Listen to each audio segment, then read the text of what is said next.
Salut à tous, c'est John Day et dans cette vidéo on va parler du triangle d'exposition.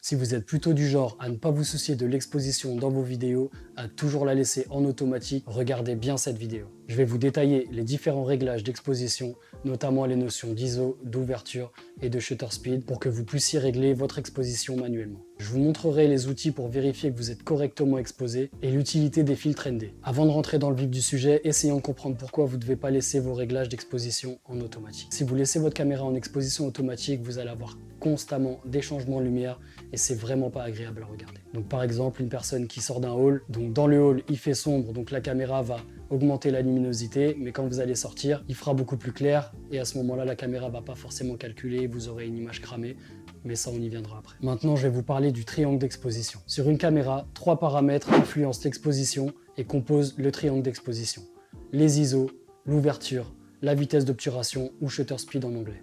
Dès qu'on va toucher à un de ces 3 paramètres, on va jouer sur l'exposition et il faudra modifier les autres pour revenir à notre exposition d'origine. Et chacun de ces 3 paramètres a d'autres caractéristiques que jouer sur l'exposition et je vais vous les détailler. On commence par la sensibilité ISO. Les ISO, c'est la sensibilité du capteur à la lumière. Plus on va augmenter cette valeur, plus notre image sera lumineuse. Par contre, c'est pas sans conséquence. Plus on va monter dans les ISO, plus on va voir apparaître ce qu'on appelle du bruit numérique à l'image. C'est pour ça que je vous conseille le plus souvent de mettre les ISO au minimum sur votre caméra. En général, de 100 à 400 ISO, c'est pas mal. Après, ça varie en fonction des caméras. Deuxième variable de notre triangle, l'ouverture. L'ouverture va jouer sur l'exposition, mais aussi sur la profondeur de champ. Plus on va augmenter l'ouverture, plus on va faire ressortir un sujet et flouter l'arrière-plan, et plus on va aussi augmenter l'exposition de notre image. Au contraire, plus on va fermer l'objectif, plus l'image sera nette. Pour beaucoup de caméras, la question de l'ouverture ne se pose pas. Sur tout ce qui est iPhone, drone ou GoPro, on ne peut pas toucher à l'exposition. Tout comme il existe des objectifs à ouverture fixe sur les appareils photo. Et pour les caméras sur lesquelles on peut jouer sur ce paramètre, on va choisir ce réglage en fonction du look qu'on veut donner à notre image. Pour un aspect cinéma, quand il y a des personnes ou des objets,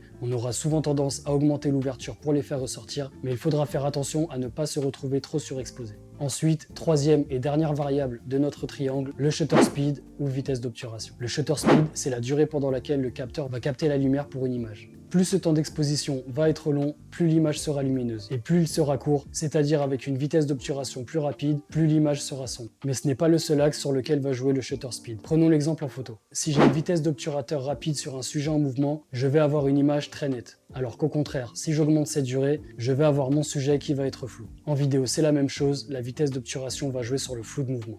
Pour obtenir un effet cinématographique, un beau flou de mouvement et pour que vos images soient belles, vous devez respecter une règle qui s'appelle la règle des 180 degrés. Cette règle, c'est qu'il faut régler le shutter speed au double de la fréquence d'image. Par exemple, si vous filmez en 25 images par seconde, vous devez régler votre shutter speed à 50. Si vous filmez à 30, à 60, et ainsi de suite. C'est aussi valable quand vous filmez à des cadences supérieures, notamment pour faire des ralentis. Maintenant, comment régler et vérifier l'exposition? Donc si je résume, nos 3 réglages de l'exposition en vidéo sont les ISO qu'on va régler au plus bas possible pour éviter le bruit. L'ouverture, si on peut jouer dessus, on peut la régler en fonction du look que l'on veut donner. La vitesse d'obturation, il faut la régler au double de la fréquence d'image si vous voulez un beau flou de mouvement. Ce sont des réglages qui semblent assez figés mais qui ne vont pas convenir à toutes les situations. Il va donc falloir vérifier si notre image est bien exposée une fois ces 3 paramètres mis en place. Pour ça, il existe principalement 2 outils. Premier outil, les zébras. Les zébras vont vous indiquer les zones de votre image qui sont surexposées et qu'il faudra tenter au maximum d'éliminer. Deuxième outil,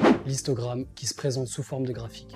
À gauche de l'histogramme, on trouve les tons sombres et foncés de l'image, alors qu'à droite, ce sont les tons clairs et lumineux. Au centre, vous avez les parties neutres qui sont ni claires ni sombres. Quand l'histogramme penche trop à gauche ou à droite, c'est qu'il manque des détails dans l'image. Une zone à gauche trop sombre pourra être un tout petit peu rattrapée au montage, mais une partie à droite qu'on dit souvent cramée sera irrécupérable. Après avoir vérifié l'exposition, maintenant on va la corriger.